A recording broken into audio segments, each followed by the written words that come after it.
basically, that's where that responsibility occurs. As we go down the list here in terms of critical information, we're looking at the next one is siblings in conflict with the guardian.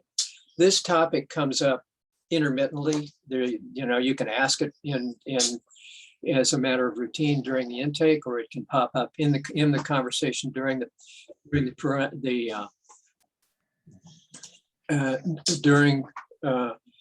period where they're talking about the presenting problem. But basically, it is it's a tell. If there's more than one kid that has conflict with the parents, that has implications for what the nature of the problem is with the family. I've had parents talk to me, go on for 20 minutes about all the horrible things that their kid is doing. And then I ask them, what about the other kids? How are they? Oh, well, Billy Bob's in, he's in jail now. And, and so basically you have a home or a system there, which has ended up with one kid being extremely out of control and another kid being in jail. And that tells you that you have a problem, not only with that sibling system, but probably with the parental system that is bringing these kids into the world. So it's important to know whether or not the other siblings were involved. If they were not involved and there's been no conflict and there's no issue with regard to the other kids, where there was a problem, but it was minor compared to what they're dealing with now, that tells you that the nature of the problem is more likely to occur just with the kid or with themselves, or with not so much with the parental system. The next question on this list is guardian is in serial marriages. And that is essentially a circumstance in which we have a guardian that has children with 3 different last names, or never got married, but they might have the same last name, but they're 3 different father figures or mother figures in this parental system. So that means that it tells you something about the person who is the guardian in the situation. They've had 2 or 3 other situations where the relationship did not work, and they have a 4th, that is the kid who's trying to get away from the situation too. So that means that you have a problem more likely with the parental system than with the sibling system. You see what I'm saying? The next issue has to do with drug and alcohol abuse by the client. I'm not talking use, I'm talking abuse. If they're using drugs or alcohol to the extent that it's interfering with their ability to go to school, perform, do their work, etc., that's abuse. If they're using it on occasion, or they're using it as a way of dealing with their depression and they don't have medication, that might not be abuse, but I am interested to know what they're using, and I'm interested to know how much. The next one has to do with drug and alcohol abuse by the family. There again, the distinction between use and abuse is important. But if there's a history of one or either or both of the parents that had a problem with drug and alcohol abuse, then that is something that we need to know so we understand the background and the nature of the problem with the family. The next item on the list is whether or not the kid had made any suicide attempts. If they did, we want to know when it happened, and we want to know what they did. Now, there's a difference between suicidal thoughts and suicidal attempts. Attempts are situations where the kid has self-reported that they have done something to harm themselves, and self-harming falls, generally is a positive indicator of what I'm looking for here. In addition to that, not only am I wondering about suicide attempts, but I'm also interested in wondering whether or not the child was placed into psych emergency on a 5150. 5150 is where the child is taken into custody by the police, is taken to psych emergency and evaluated to see whether or not they're a danger to themselves or to somebody else. They can be taken on a 5150 if they're violent and out of control by the police, instead of to a psychiatric facility instead of to jail, because the police think that the kid is just so agitated and so angry that that's really the driving issue and they're not really a criminal. Does anybody have any questions about that? Okay, so the next question, it has to do with, are they currently at risk? And this is a deal breaker. If they're currently at risk of suicide and they're saying that they're looking at doing that, or if they're saying they're going to go take a walk to the bridge, and you know, they are clearly looking at that as a one-way walk, you call the police. That's a 5150. That's at that point, the negotiation and the conversation is over. You have an obligation to protect their life. And it is disconcerting to come to a point where you are establishing a degree of rapport with the person, but then you have to call the police on them. But the option at that point is not one that you have much of a choice about. Yes, Jazz?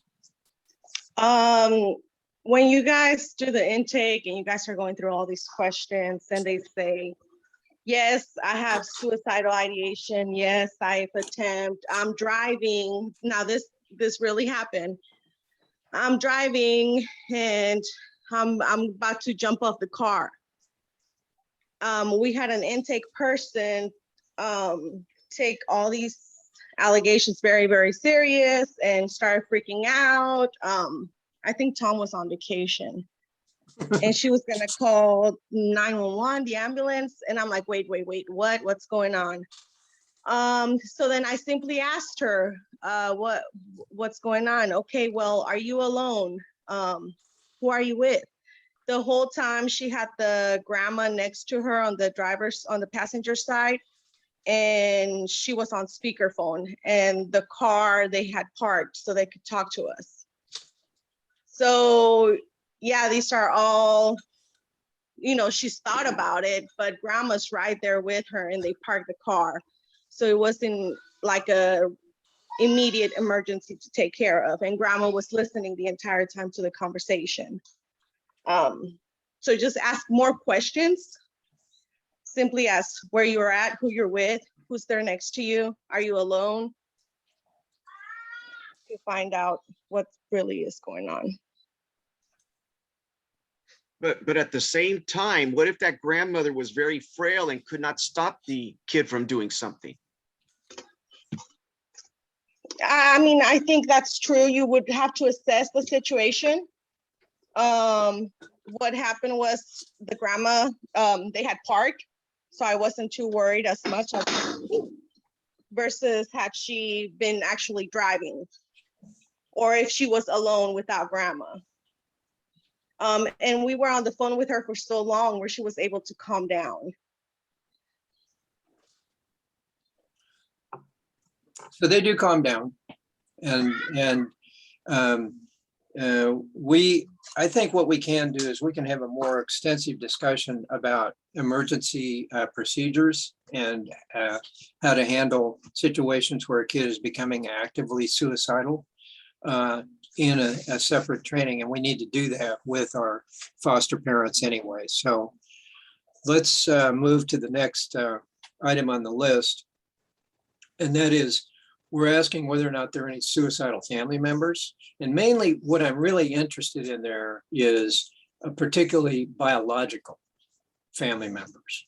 If you have a family member that is experiencing depression and got to the point of being suicidal or the like, then I'm very keenly interested in that, because a lot of what's going on with a lot of cases is there are like three different things. One of them is that there's an immediate trauma that it may have occurred with the kid.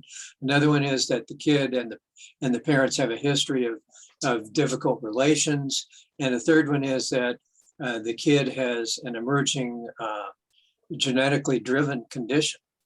And one of those genetically driven conditions is bipolar disorder. That's highly, fairly strongly correlated with genetics. So if we have an indication of alcohol abuse by the parent or suicide attempts by the parent, those are important and relevant to the discussion. They may not require us to do anything about it at the moment, but it's important background information for us to have. The next item on the list is a mental health diagnosis. The question is, do they have a diagnosis? Now, at that point, you can get all kinds of answers, but you really kind of have to check the credibility of the source of the answer. This isn't, we're not looking for a diagnosis on Facebook here, okay? What we're looking for is a credible source. And that credible source sometimes can be from the parent. Sometimes the parent themselves are bipolar and they can say, I'm bipolar and I take medication. I've been dying. My kid has it too. So they'll tell you right up front what's going on, and they can speak knowledgeably and responsibly and coherently about that issue, and they're managing. Sometimes they will tell you what they think it is, and then you ask, well, where did you get that diagnosis? And then they'll they'll say, well, the doctor said this. But even there, you want to know what kind of doctor, okay? So a pediatrician can see a kid one time and then make a guess and tell them that they might have this or they might have that, and that's important. But really what I'm looking for is a clinical diagnosis by a psychiatrist. And the giveaway on that is that when you get down to the question on medication, if they're taking medication, they've already seen a psychiatrist. They're not going to get medication without having seen a psychiatrist. And if they're taking medication, the kind of medication that they're taking often will be a giveaway as to what the clinical diagnosis is. But it's good to know what the parent thinks it is, right? And sometimes the parent does know and they're accurate, but there really hasn't been a full-on psychiatric assessment done. So you're kind of in a gray area. But we do want to know what they think it is and what the source of that information was and how they came to that conclusion. Next on the list is usually the way that I ask this question is, how's he doing in school? And they'll say he's doing, not well. And so the question becomes, well, how long has he been doing not well? And if they say, oh, for 3 weeks now, this is, it's really that before that, everything was fine. What that means to me is that they have an immediate problem, but their problem may or is not likely to be related to a learning disability. And what I'm looking for here is a learning disability, ADHD. So if they say, well, yeah, he hasn't been doing well for 2 years or 3 years or whatever, that means that there's a distinct possibility that they've been in school in a regular program without an individualized educational plan, an IEP, and they're having to compete with other kids, and it's very difficult for them to focus, and it's not being handled or even identified. And that's an important issue. It has to be, we need to know whether or not that is part of the process if the information is available. But if it's not available, we can make a guess because he hasn't been doing very well in school for quite a while now. Tom? Yeah. So, but we will get, the person doing the intake will get to the point where they figure the kid is not doing well because English is not his first language, right? Yeah, that's a fair assessment. And there again, these questions are not always simple, straightforward yes or no. You're in a period, you're in an area where you have to kind of make a judgment.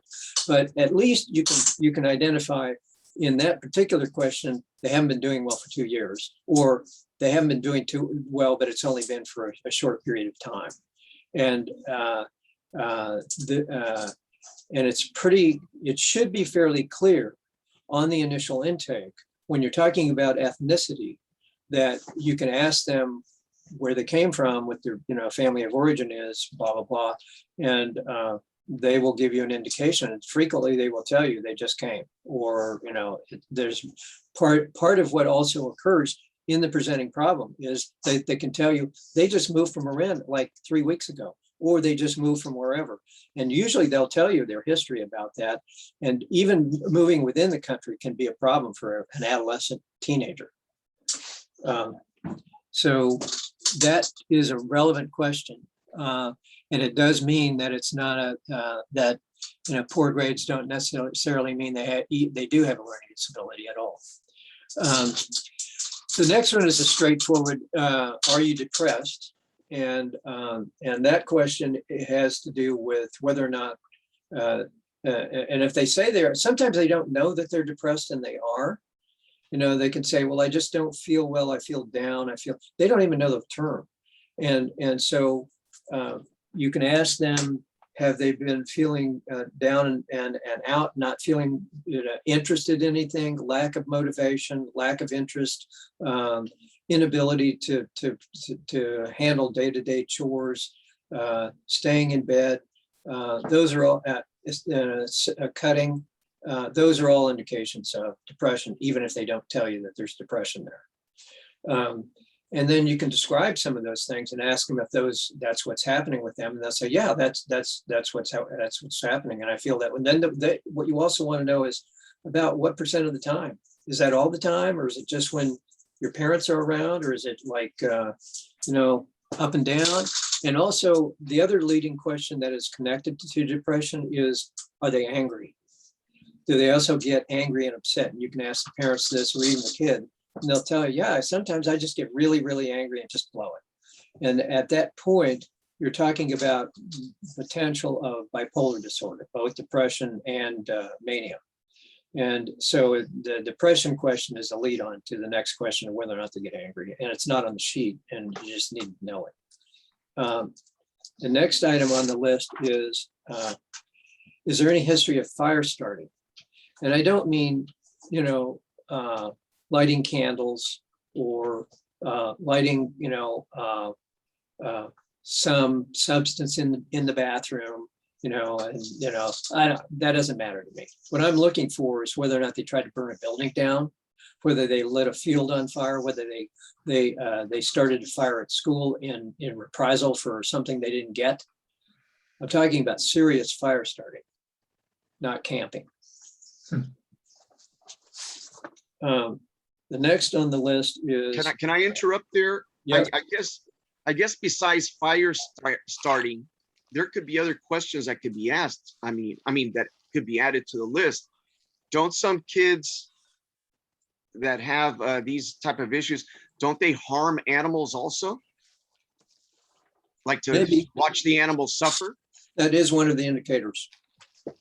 The other, if you get a kid that is, beating puppies, you have a problem, okay?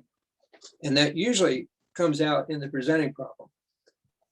But fire starting is one of the others. There's a triad of that, and I forget what the third one is. But basically, if there is a history of serious fire starting, we need to know that, and we need to know if that's current or if it was like 10 years ago. If it's buried in the past and it happened one time and there's nothing going on any further than that, fine.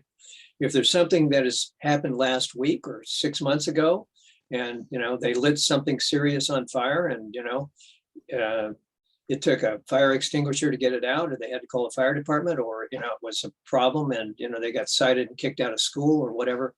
That's the nature of the level of that problem that I'm looking for. But you're right. That's what I'm looking at. That indicates what's called conduct disorder in adolescence.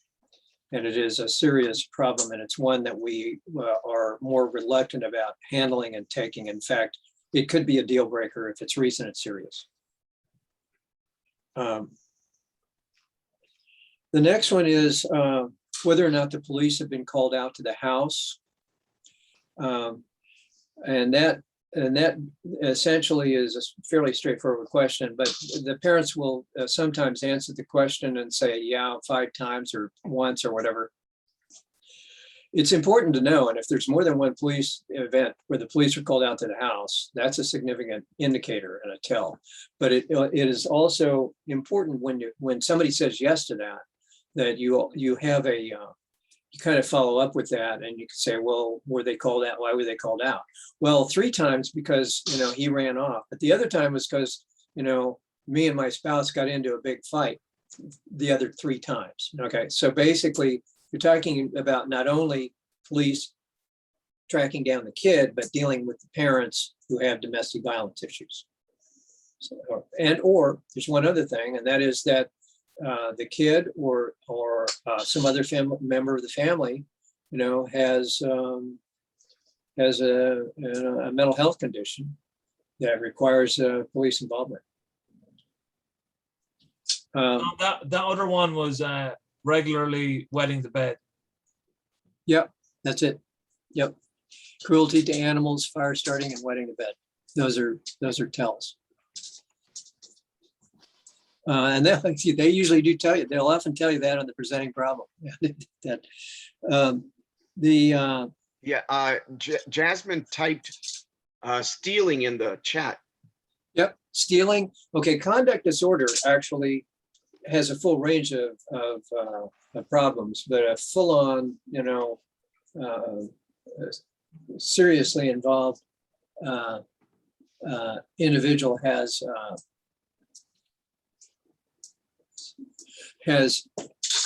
all of those, and there's basically a lot of abuse or hostility that's going on with them when they don't get their way, and those cases we may not be inclined to place. We want to be very cautious about placing a kid that has that kind of behavior. And then, so we've come down to, well, unusual behavior is also, that could be anything. But mainly what I'm thinking about there is another extreme example of odd psychological behavior. If a kid has schizophrenia, they have inappropriate affect, and that means that they can be, laughing at something that's not funny at all. They can be seeing things that aren't there, and that's unusual. They can be talking about, the voices in their head. That's all unusual, and that flows under that category. And if you have a kid that has that level of problem and dysfunction, and currently, not previously, but currently, then we want to be very cautious about whether we go to placement. The next item on the list is whether or not they're on probation. That's very straightforward, and they will either tell you or they won't. And you have to ask both the parent and the kid separately, right? Because the parent may not tell, or the kid might tell you, might not tell you, but the parent will say, yeah, he's on probation. So you have to corroborate that with the guardian if you can, okay? Now, that is essentially the beginning part of the interview. That is, where you establish rapport with them, and you are trying to identify with them the nature and the particulars of, where their problem with their adolescent is going. And so that's not it. That's not all of it. It's a 2-page document. Second page.